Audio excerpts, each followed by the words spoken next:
संत समाज की, भक्त समाज की। मंचासी परम पूज्य मान साहेब जी दूर दराज से अनेक आश्रमों से पधारे संत महात्माओं के चरणों में त्रैवार साहेब बंदगी एवं इस कबीर आश्रम कबीर मंदिर गलतेश्वर धाम में पधारे सभी संत नेमी प्रेमी भक्तों एवं बाल गोपाल को शुभ कामना। वैसे सौभाग्य की बात है कि यहाँ हम सब इकट्ठे हुए हैं। कुछ अवसर होता है, कुछ निमित्त होता है, बिना कारण के कोई कार्य नहीं होता है। एक कारण हमारे साहब जी ने बताया कि कबीर प्राकट्य दिवस मनाने जा रहे हैं, और दूसरी बात है शास्त्री साहब जी का पुण्य स्मृति दिवस, यादगिरी दिवस। यूं तो दुनिया से सबको जाना है, आए हैं ते जाएंगे, आए हैं ते जाएंगे, राजा रंग फकीर, एक सिंहासन चढ़ी चला, एक बधा जात जंजीर। यहां हम सब आए हैं, यहां से भी जाना पड़ेगा। हम सबको बैठने के लिए कुर्सी मिली है, इस सोफा को भी छोड़ना पड़ेगा। कोई सोचे कि सोफा बढ़िया गद्दादार है, बैठे रहे, लोग क्या कहेंगे, पागल हो गया है। जो आदमी इस दुनिया में आकर के सदैव बैठना चाहता है, सदैव रहना चाहता है, वो आदमी पागल कहलाता है। लेकिन आज जो हमने एक ताजा समाचार सुना है 12 तारीख का, उन लोगों के कितने सपने थे, कितने अरमान थे, लेकिन चंद मिनटों में सारे अरमान समाप्त हो गए। उसी प्रकार से बंधुओं, हमारे भी कितने सपने होते हैं, हम सब सपनों की नींद में खोए रहते हैं।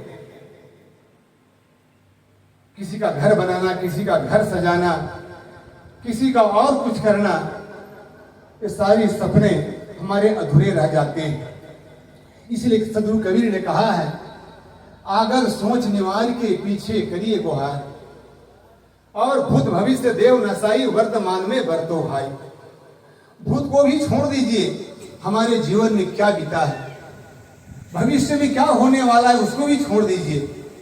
साहब कहते हैं वर्तमान में बरतो। आज हमारा वर्तमान कैसा है, हम वर्तमान में सुख खुशी है या दुखी है। जो आदमी वर्तमान को नहीं पहचानता है, उसका भविष्य अंधकार में रहता है, और भूत तो बीता ही हुआ है। इसलिए आज हमें जो वर्तमान मिला है, वर्तमान समय ही अपना है। इस वर्तमान को सुंदर बनाना है, और सुंदर बनाने के लिए सत्संग का माहौल है। आरती पूजन हुआ, चौका आरती भी हुई, सुंदर व्यवस्था दी गई। इसलिए इस सुंदर व्यवस्था हमारे जीवन में भी आना चाहिए। इस सत्संग का माहौल क्यों बनाया जाता है? सत्संग वो चीज है जिस प्रकार से हम घर में झाड़ू लगाते हैं।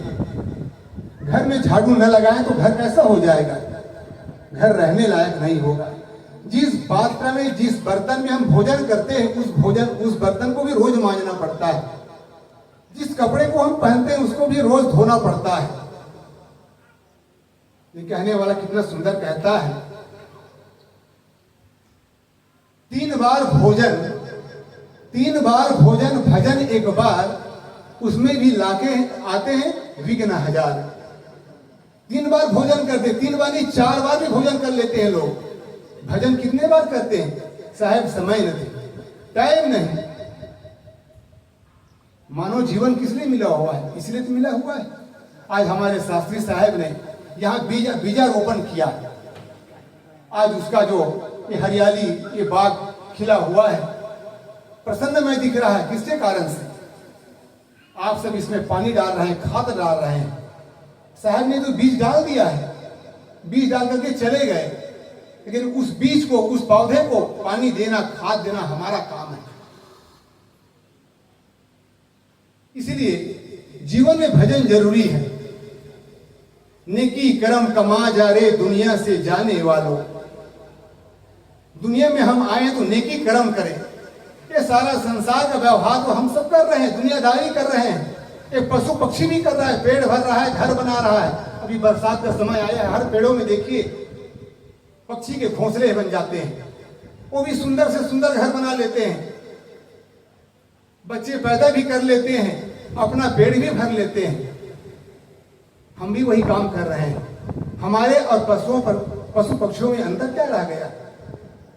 ये मानव जीवन मिला है बंधुओं भजन करने के लिए, आत्म कल्याण करने के लिए, धर्म को समझने के लिए, नैतिकता को समझने के लिए, और अपने अंदर जो बुराई है, जो दोष है, उसको हटाने के लिए। इसे सदगुरु कबीर ने कहा है, सकलो दुर्मति दूर करो, अच्छा जन्म बनाओ।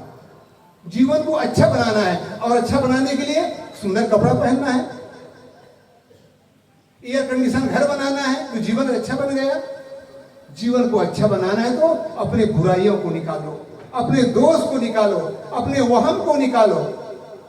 ये सुंदर जीवन को सुंदर बनाना है। सब कुछ को बनाया, घर को सुंदर बनाया, गाड़ी सुंदर ले लिया, मोबाइल अच्छा ले लिया, कपड़ा अच्छा पहन लिया, लेकिन जीवन अच्छा नहीं बना।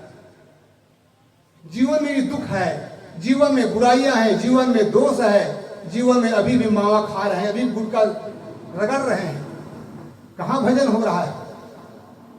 सदगुरु कबीर ने इसलिए कहा है, मन की तरंग मार लो, बस हो गया भजन। आदत बुरी सुधार लो, बस हो गया भजन। मन की तरंग मार लो, बस हो गया भजन। इसलिए बंधुओं, ये साधु संत गुरुजन हमें यही जगाते हैं, जीवन में भजन करिए और भजन करके जीवन को सुंदर बनाइए। जिस प्रकार से हम बाहर दुनिया को सुंदर बनाने का प्रयास करते हैं, उसी प्रकार से अपने मन को सुंदर बनाएं, अपने जीवन को सुंदर बनाएं, और अपने आने वाले बाल बच्चों के जीवन को भी सन्मार्ग में लगाएं, भक्ति में लगाएं और साधना में लगाएं। यही जीवन का सार है।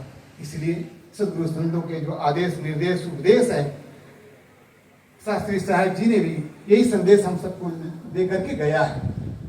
इसलिए उनके बीच को, उनके आशीर्वाद को, उनके उपदेश को अपने जीवन में पालन करना है। यही असली सत्संग है, यही असली धर्म है, यही असली परमार्थ है। इसलिए हम सबको महापुरुषों की बातों को नहीं भूलना है और सदैव अपने जीवन में उनके आशीर्वाद को उतारना ही असली सत्संग है।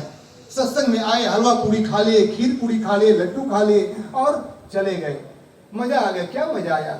जीवन में वही दुख तो बना है, वही शिकायत बनी हुई है, वही फरियाद बनी हुई है।